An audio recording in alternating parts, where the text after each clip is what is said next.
मेरे पास आकर कहने लगा, अंकल मेरे पास सिर्फ 2 अंडे बच गए हैं। अगर आप ये ले लें तो मैं घर चला जाऊंगा, वरना मजीद गलियों में चक्कर लगाने पड़ेंगे।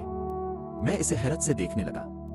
ऐसी ठिठुरती सर्दी में जहां मेरे अपने बच्चे लिहाफ में दबकी हीटर के सामने सो रहे थे, वो बच्चा रोजी के लिए दरबदर फिर रहा था। दिल के हाथों मजबूर होकर मैंने अंडे खरीद लिए और साथ ही कुछ रुपए ज्यादा दे दिए। इस मासूम ने वो इजाफी पैसे लौटाते हुए कहा, अंकल ये ज्यादा है, अंडों के सिर्फ इसी रुपए बनते हैं। मैंने कहा, ये मेरी तरफ से रख लो। ये सुनकर बच्चे का चेहरा खिल उठा। इसने अंडों के पैसे अलग रखे और 20 रुपए अलग। मैंने पूछा, बेटा ये 20 रुपए अलग क्यों रखे? बच्चे का जवाब सुनकर मैं सुन होकर रह गया। कहने लगा, ये अंडों के पैसे हैं और ये 20 रुपए बहन के लिए हैं, इसके लिए चीज लेकर जाएगा। इस जवाब ने मेरे दिल को झंझोड़ कर रख दिया। इतना नन्हा सा बच्चा और अपनी बहन से इतनी मोहब्बत, इतना खालिस जज्बा। मुझे शिद्दत से अपनी बहन की कमी महसूस हुई। काश मेरी भी कोई बहन होती, जिद करती रूठती और नाम लेकर मुझे पुकारती तो मैं इसके बारे न्यारे कर देता। काश।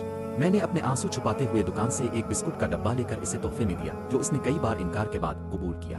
अहबाब ग्रामी, मेरी आंखें ये वाकया सुनते वक्त भीग गईं और लिखते हुए भी। एक तरफ ये मासूम बच्चा है और दूसरी तरफ हम जैसे बड़े जो बहनों से सरसरी सा ताल्लुक रखते हैं, उनकी फिक्र नहीं करते। ब्याहने के बाद तो जैसे भूल ही जाते हैं कि वो भी हमारी जिम्मेदारी है। हमें अपनी बहनों का ख्याल रखना चाहिए।